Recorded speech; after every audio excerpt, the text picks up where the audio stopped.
When it rains chickens and ducks, you could say it's foul weather. On with the show! Welcome back to Creatures, Cowards, and Crafting. Today, I have a dollar store tank. This was part of the Action Force playset that I painted in an earlier episode. And I thought today we would practice some techniques and make a Wasteland Burnout tank.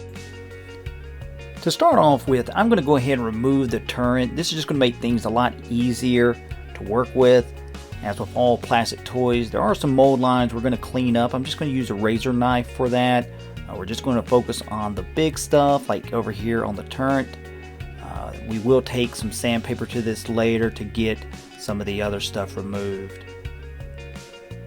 Now we're also going to practice, like I said before, some techniques. First of all, we're going to try to do some battle damage, and the best way to accomplish this is using some drill bits. I have a big one and a small one here. And what we're going to do first is just start with the small drill bit. Now this is going to replicate Spalding or maybe machine gun rounds impacting the turret. For the bigger shells, what we're going to do is still use the small bit, but those are going to act as our pilot holes, and we're just going to take the bigger drill bit and just kind of smooth out a circle. We don't want to punch it all the way through. If you've ever looked at World War II films, a lot of times the sabot rounds, what they do is they make a hole and then a smaller hole, and it'll come out kind of looking like this. And now we're just going to take some sandpaper and just start removing the excess plastic.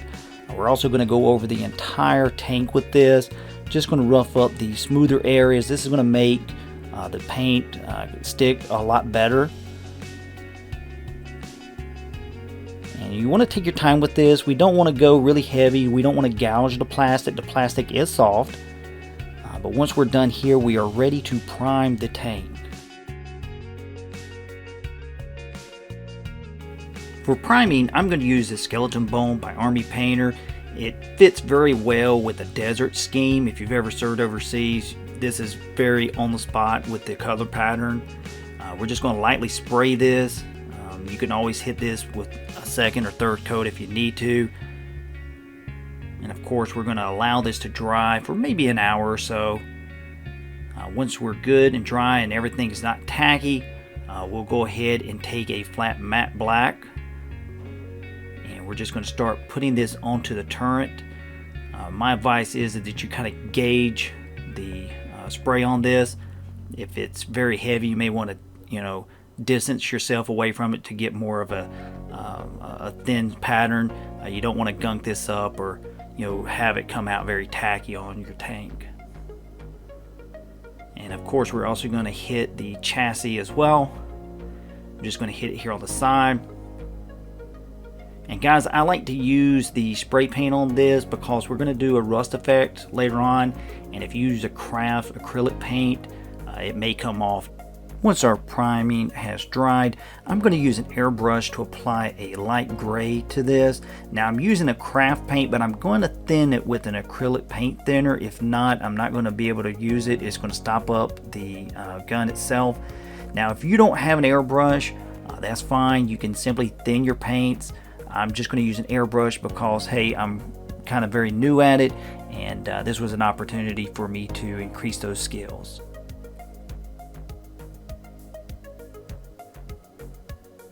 So next up, we're going to use a transparent orange, and this is the paint thinner I was talking about.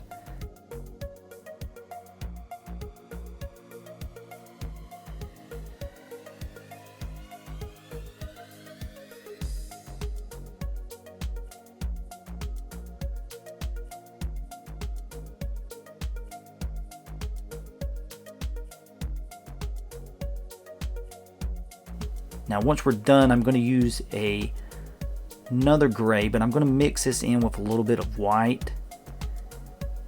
And we're just going to start hitting up certain areas of the tank. Maybe around the orange. We still want to keep some of the black, so don't go over all of that. And lastly, we're going to apply a chipping medium. I did a review of this in some of my earlier videos, And we're just going to spray this over the tank. We want to focus on the burnt areas. And we're going to give this about 30 minutes, maybe 45 minutes to dry.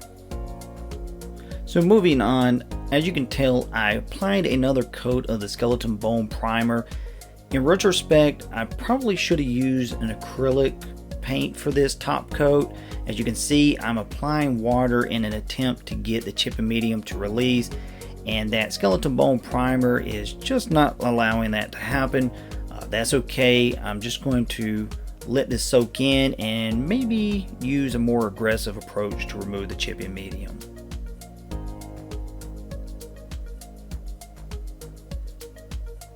And here I have a toothbrush and I'm just scrubbing this along. I think this will be fine. It's just going to take me a little bit more time, a little bit more effort in removing the paint. I still see the orange and the light grays that I applied earlier, so I really didn't lose that detail.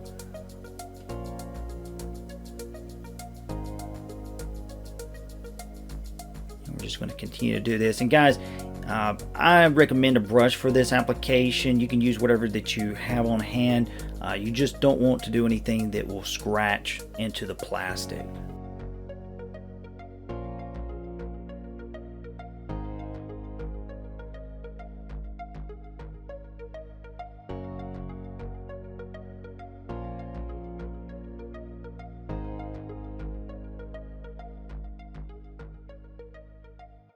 And once we're done, the model should look something kind of like this.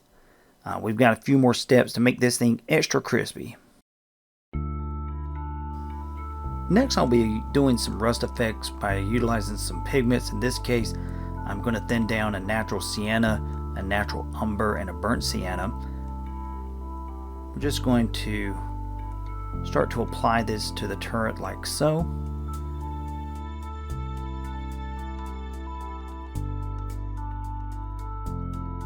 Once we've allowed the pigments 30 minutes to dry, we can go ahead and go back over it with a thinner from earlier. Here we're just going to move the pigments around. We're also going to blot off any excess. Remember, we still want to see the details and we want the rust effect to be very subtle. Next, I'm going to apply a black wash to the tank.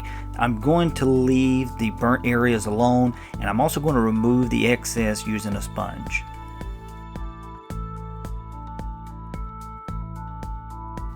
So for the next step, we're going to go for an extreme heat effect. And to do this, we're going to take a pearlized paint and we're going to mix it with a white paint. And we're going to first start off with the turret here.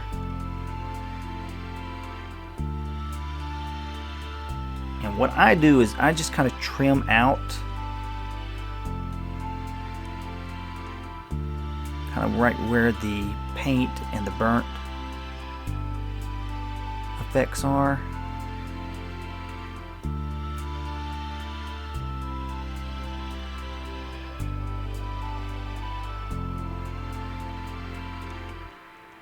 And remember, we're also going to get our chassis as well once we're done here.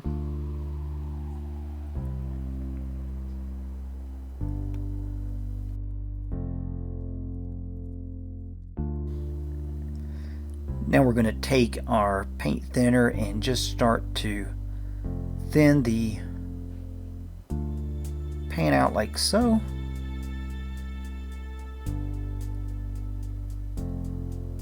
And again, we're going to use the same techniques as before, just removing the excess.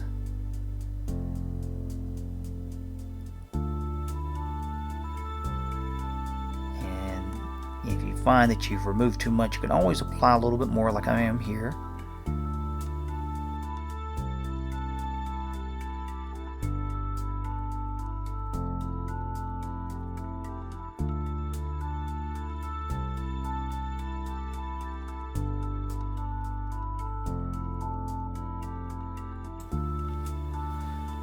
Lastly, we're going to take a stiff brush and start to splatter the paint onto the tank. Sorry, my hand's in the way here. I'll give you guys a better look. Now this is going to look like a chemical reaction. When you have metal and extreme heat, sometimes you'll see this, or when it reacts to something else on the tank. And once we're done with this, we'll go ahead and move on to applying a Vallejo mud and grass mixture to the tracks. And we're pretty much done from that point. Let's go take a look at it on the table. And here we have our final project. If you've been a viewer of my channel, you can see a recurring theme here. I'm basically taking very cheap models and attempting different techniques on them. You will only grow as an artist if you attempt and try different techniques. I would highly encourage you to go out and just try something new.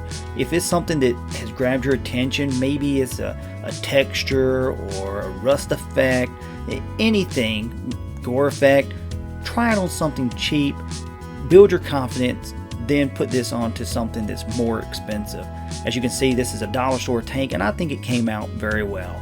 As always, I'll leave you with a video for the end.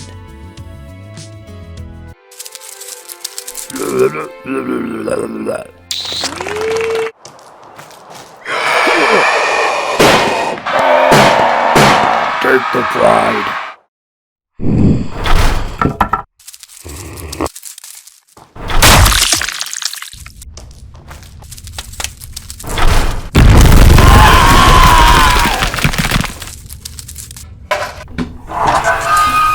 Where you going, girly? Oh! Hey guys, that's a wrap for this week. This also concludes 1 year of episodes from this channel. If you were an early subscriber, you probably noticed a definite difference between the quality and content of my videos when I first started out to what they are now. We're going to continue that trend. We're going to try to make things better for you, more entertaining, maybe trim some things, maybe add some things as we go along. I will be taking a little vacation coming up next week. I've got some work to take care of and a few other things, but I'll be back and I'll be providing you that excellent content as always. If you haven't already, think about subscribing, and more importantly, grow a tentacle and mash that like button. Guys, I hope that you stay safe. I really do. I wish you the best. Catch you on the flip side. Goodbye.